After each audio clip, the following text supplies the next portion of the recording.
দুলাভাই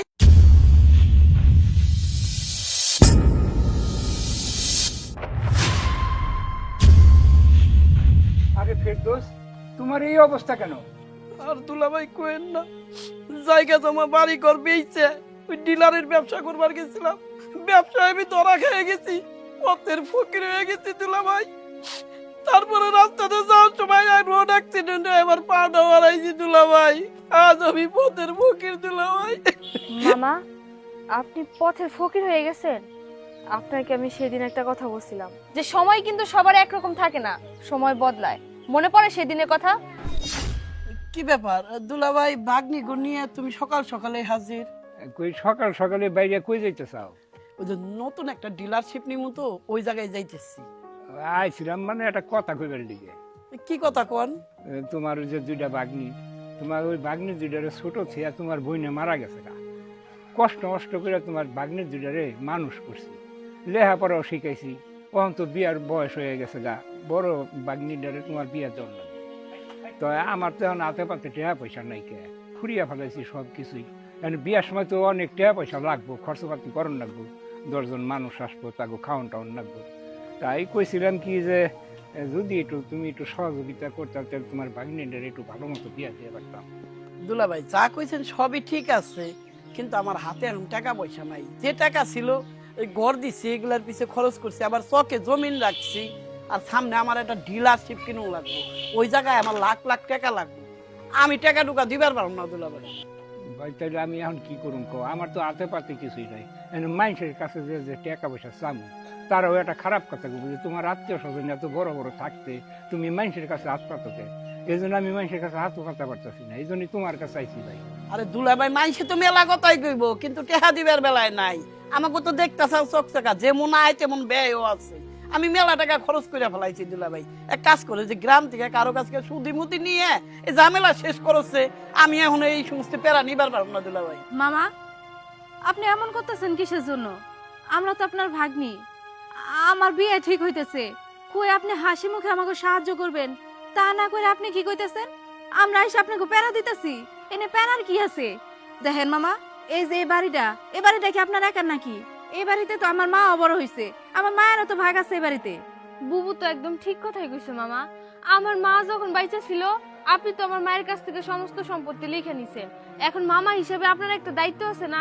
বড় বুবুর বিয়ে ঠিক হইছে, বুবুরে বিয়ে দিতে হইব। এখন মামা হিসেবে আপনার কাছে আসছি সাহায্য চাওয়ার জন্য। আপনি যদি সাহায্য না করেন, এখন কি বাইরের মানুষের কাছে সাহায্য চাইতে যাবো?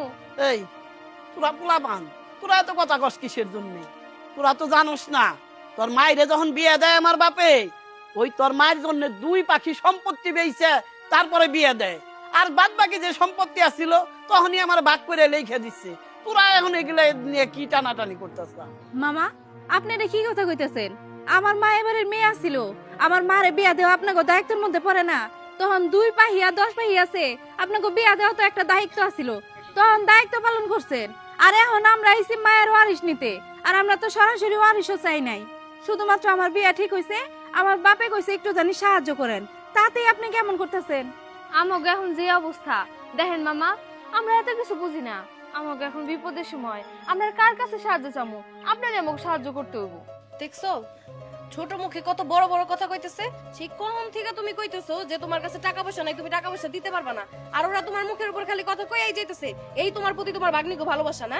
আমি বুঝবার পারছি দুলাভাই, আপনি যখন আইছেন ভাগ্নি নিয়ে যদি কটা ভাত বুত খান, খাইয়া চলে যান, আমি কোনো টাকা পয়সা দিবার পারবো না। থাক মামা, আমাকে প্রতি তোমার আর এত ভালোবাসা দেখানোর কোনো দরকার নাই। যেই মামা কিনা আমাকে বিপদের সময় আমাকে পাশে দাঁড়ায় না, আমাকে সাহায্য করে না, সেই মামার বাড়িতে আমরা এক গ্লাস পানিও খাইতে যাই না। তাই মামা একটা কথা মনে রাখো, সময় কিন্তু সবার একরকম থাকে না, সময় আমাকেও ঘুরবো, আমাকেও ভালো সময় আসবো।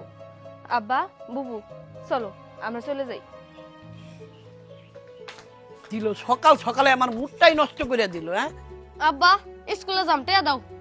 তুই স্কুলে যাবি ডেলি ডেলি? কিসের টাকা? তোমার বলা কিসের টাকা চাই ডেলি ডেলি? আর এমন করে কেন, দিয়ে দাও না। বাংটি টাকা তো নাই, কি করুম? 500 টাকার নোট আছে মাত্র।